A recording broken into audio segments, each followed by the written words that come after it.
तो मूवी की शुरुआत में हम समुद्र में बहुत सारे अजीबोगरीब क्रिएचर्स को देखते हैं जो धीरे धीरे शहर की तरफ बढ़ रहे थे। इसके बाद हमें एक कपल को सोते हुए दिखाया जाता है जब भी उनमें से एक पैरासाइट रेंगते हुए उस आदमी के कानों में घुस जाता है, जिससे वो दर्द से एकदम चिल्लाने लगता है। मगर कुछ देर बाद वो एकदम नॉर्मल होकर चुप हो जाता है। अगले सीन में हम मूवी के मेन कैरेक्टर को देखते हैं जिसका नाम है सिंची, जो अपने कानों में ईयरफोन लगाकर मस्त गाने सुनते हुए सो रहा था। तभी अचानक से एक वैसा ही पैरासाइट उसके पास आकर उसके कानों में घुसने की कोशिश करता है, लेकिन ईयरफोन लगे होने की वजह से वो उसके कानों में नहीं घुस पाता। फिर वो पैरासाइट उसकी नाक के जरिए उसके शरीर में घुसने की कोशिश करता है, लेकिन सिंची जग जाता है और डर के मारे वो उसे दूर फेंक देता है। वो उस पैरासाइट को बुक से मारने की कोशिश करता है, लेकिन मरना तो छोड़ो, उल्टा वो पैरासाइट उसके हाथों को काट कर उसके हाथों में घुस जाता है। सिंची एकदम घबरा जाता है और उस पैरासाइट को अपनी बॉडी के अंदर घुसने से रोकने के लिए वो एक केबल से अपने हाथ को कस के बांध लेता है। उसकी आवाज सुनकर उसकी माँ उसके कमरे में आती है और पूछती है कि क्या हुआ बेटे, तुम ठीक तो हो? सिंची उनसे कहता है कि मॉम, मेरे हाथ में एक सांप घुस गया है। उसकी माँ उसके हाथ को चेक करती है, लेकिन उन्हें कुछ भी नहीं दिखता। अगले दिन सुबह ब्रेकफास्ट करते टाइम सिंची अपनी मॉम से कहता है कि मुझे मेरे हाथ में कुछ अजीब सा फील हो रहा है। उसकी माँ कहती है कि बेटा, शायद रात को तुम्हारी नींद ढंग से पूरी नहीं हुई, इसलिए तुम्हें ऐसा लग रहा है। अगले सीन में हमें वो पहले वाला आदमी दिखाया जाता है जिसके कानों में वो क्रिएचर घुस गया था। वो आदमी अपनी वाइफ के पास जाता है और उसे बहुत अजीब तरह से घूरने लगता है। अचानक से वो अपना मुंह खोलता है और उसका मुंह अजीब से क्रिएचर की तरह किसी डरावने फूल की तरह दिखने लगता है। उसके मुंह के अंदर कई सारे आंखें थी। उसकी वाइफ जब तक कुछ समझती जब तक वो आदमी उसे खा जाता है। इसके बाद हम सिंची को स्कूल जाते हुए देखते हैं, जहाँ उसकी दोस्त हमेशा की तरह उसके साथ जा रही होती है, लेकिन यहाँ उसकी दोस्त सतोमी सिंची के बिहेवियर में काफी बदलाव नोटिस करती है। क्लास में भी सिंची के साथ बहुत ही अजीब चीजें होती हैं। जैसे वो अपनी नीचे गिरी हुई इरेजर को उठाने जाता है तो अचानक से उसका हाथ बड़ा होकर उस इरेजर को उठा लेता है, और इतना ही नहीं, गेम खेलते वक्त वो काफी दूर से ही बास्केटबॉल डाल देता है। इन सब इंसिडेंट के बाद सिंची काफी हैरान हो जाता है। घर जाकर वो इसके बारे में इंटरनेट पर सर्च करता है। जब भी वो अपने हाथों पर एक आंख देखता है, लेकिन वो आंख एकदम से गायब हो जाती है। वो एक ब्लेड से अपने हाथ को काटने की सोचता है, मगर तभी उसका राइट हैंड एक बहुत ही अजीब तरह से डरावने से क्रिएचर में बदल जाता है। सिंची की डर के मारे एकदम हालत खराब हो जाती है, मगर फिर उसका हाथ एक क्यूट से एक आंख वाले क्रिएचर में बदल जाता है। सिंची उससे पूछता है कि तुम क्या हो? तब वो क्रिएचर भी उसी की बात को दोहराने लगता है। यहाँ हमें पता चलता है कि उस क्रिएचर को इंसानों की भाषा नहीं आती। अब वो क्रिएचर सिंची के लैपटॉप में और उसकी बुक को पढ़कर इंसानों के तौर तरीके सीखने लगता है। अब हमें यहाँ पता चलता है कि उस पैरासाइट का मकसद सिंची की बॉडी में घुसकर उसके ब्रेन पर कब्जा करना था, ताकि वो उसकी बॉडी को कंट्रोल कर सके। लेकिन ईयरफोन लगे होने की वजह से वो उसके शरीर में नहीं घुस पाता, और जब वो उसके हाथ में भी घुसता है तब सिंची केबल से अपना हाथ बांध लेता है, इसलिए वो क्रिएचर उसके शरीर में नहीं घुस पाया और सिर्फ उसके हाथ पर ही अपना कब्जा करके कंट्रोल कर पाया। अब सिंची क्रिएचर से कहता है कि मैं तुम्हें काट कर अलग कर दूंगा। यहाँ वो क्रिएचर कहता है कि ऐसे मैं तो मर जाऊंगा, लेकिन तुम भी अपना हाथ खो दोगे। वो क्रिएचर सिंची को अपना नाम मिगी बताता है और सिंची को बताता है कि वो उसे कोई भी नुकसान नहीं पहुंचाएगा, क्योंकि उसे उसी की बॉडी में रहना है। आगे हम देखते हैं कि मिगी अब इंसानों की तरह बोलना सीख गया है, लेकिन वो सिंची के जरिए इंसानों और इंसानों की दुनिया के बारे में और भी जानने की कोशिश करता है। मिगी सिंची के स्कूल में हो रहे मार्शल आर्ट को सिर्फ देखकर ही सीख लेता है। अब धीरे धीरे सिंची और मिगी के बीच में कनेक्शन बन जाता है। दोनों एक दूसरे के साथ घुल मिल जाते हैं, एक दूसरे के अच्छे दोस्त बन जाते हैं। दूसरी तरफ हम देखते हैं कि इस शहर में जिन जिन लोगों के शरीर में पैरासाइट घुस गए थे, वो अजीब तरह के क्रिएचर में बदल कर अपना आतंक फैला रहे थे। वो क्रिएचर बाकी नॉर्मल लोगों को खाने लगते हैं।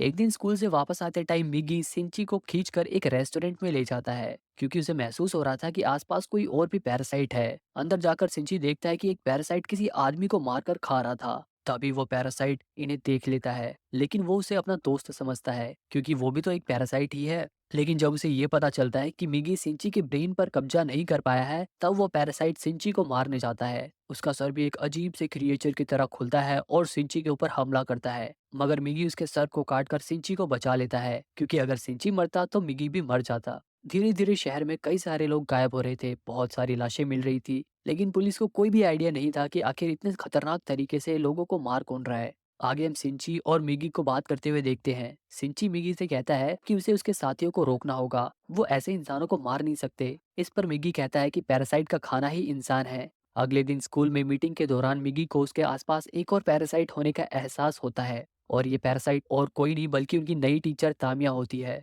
वो भी सिंची को पहचान जाती है, क्योंकि उसके भी शरीर में एक पैरासाइट था। स्कूल के बाद सिंची उनसे मिलने जाता है, जहाँ वो उससे कहती है कि मुझसे डरने की कोई ज़रूरत नहीं है, मैं बस यहाँ पर इंसानों के रहन सहन के ऊपर स्टडी कर रही हूँ। इसके बाद वो उसे दो और लोगों से मिलवाती है जिनके अंदर पैरासाइट थे, जिनमें से एक स्कूल का स्टूडेंट था जिसका नाम सिमादा था और दूसरा एक पुलिस ऑफिसर था जिसका नाम मिस्टर ए है। वो सिंची को बताते हैं कि ये लोग एक नेटवर्क बनाकर इंसानों पर स्टडी कर रहे हैं। वो एक्सपेरिमेंट के तौर पर मिस्टर ए के बच्चे की माँ बनने वाली है। वो बताती है कि उन दोनों के पैरासाइट होने के बावजूद उनका बच्चा एकदम नॉर्मल इंसान है। अगर वो चाहे तो यहाँ इंसान बनकर छुप कर रह सकते हैं, बस उन्हें जिंदा रहने के लिए इंसानों को खाना होगा। वो मिगी को भी अपने नेटवर्क में शामिल होने को कहती है, लेकिन मिगी इनकार कर देता है। वहां से जाते टाइम मिगी सिंची को मिस्टर ए से थोड़ा अलर्ट रहने को कहता है, क्योंकि मिस्टर ए को ये पता चल गया था कि रेस्टोरेंट में जो पैरासाइट था उसे इन्हीं लोगों ने मारा था। एक दिन स्कूल से आते टाइम सिंची मिस्टर ए से टकराता है। मिगी सिंची को उसे बिना नजरें मिलाए चुपचाप वहां से चलने को कहता है, लेकिन मिस्टर ए के इरादे कुछ ठीक नहीं लग रहे थे। तभी अचानक मिस्टर ए का मुंह भी एक क्रिएचर की तरह खुलता है और उनके ऊपर हमला कर देता है। लेकिन मिगी भी कम नहीं था, वो उनसे डटकर सामना करता है।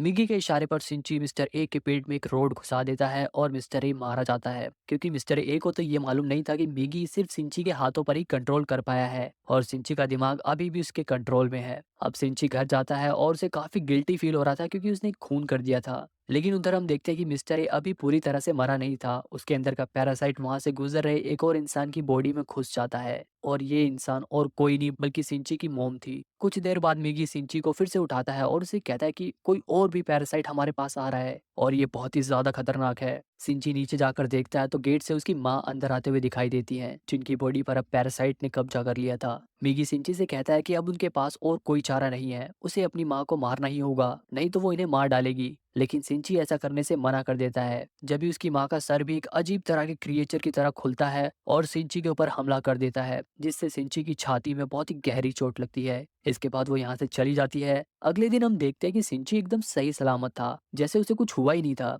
वो ठीक हुआ क्योंकि मिगी ने अपने सेल से सिंची के हार्ट में हुए छेद को भर दिया था। अब सिंची का सिर्फ एक ही मकसद था, अपनी माँ को ढूंढकर मिस्टर ए के पैरासाइट को खत्म करना। सिंची अपनी माँ को काफी ढूंढता है, लेकिन उनका ठिकाना उसे नहीं मिलता। वो तामिया से भी मिस्टर ए के ठिकाने के बारे में पूछता है, लेकिन तामिया उसे कुछ नहीं बताती। काफी जांच पड़ताल के बाद पुलिस को रेस्टोरेंट में और मिस्टर ए की बॉडी के पास सिंची के फिंगरप्रिंट मिलते हैं, जिसकी वजह से उन्हें उसके ऊपर शक होता है और वो उसे पूछताछ करने के लिए उसके घर जाते हैं। लेकिन यहाँ उन्हें कोई ठोस सबूत नहीं मिलता, इसलिए वो यहाँ से चले जाते हैं। अब क्योंकि मिगी ने सिंची के दिल को अपने सेल से ठीक किया था, इसलिए सिंची में भी मिगी की पर्सनैलिटी आ गई थी। वो भी उसी की तरह थोड़ा-थोड़ा बिहेव करने लगा था। पहले वो हमेशा डरा-डरा चुपचाप रहता था, लेकिन अब वो एकदम निडर हो गया था। उसके बिहेवियर में काफ़ी बदलाव आ गया था। वो सभी से काफ़ी एरोगेंटली बिहेव करता था।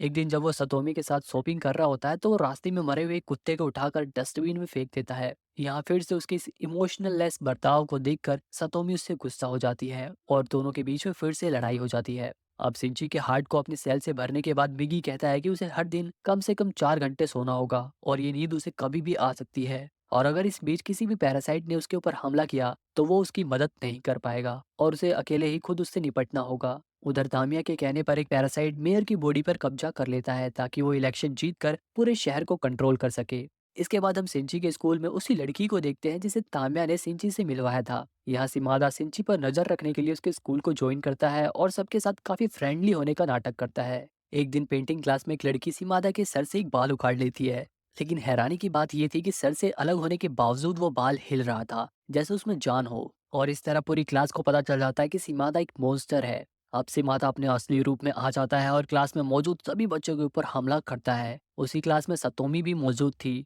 वो वहां पड़ी एक एसिड की बोतल को उठाकर उसके ऊपर फेंक देती है। एसिड गिरने पर सिमादा एकदम पागल हो जाता है और वो अपना आपा खोकर सबको एक एक करके मारने लगता है। इन सब के चिल्लाने की आवाज सुनकर सिंची ऊपर आता है और चारों तरफ इतनी सारी लाशें देखकर उसके होश उड़ जाते हैं। वो किसी तरह सतोमी को बचाकर नीचे कूद जाता है।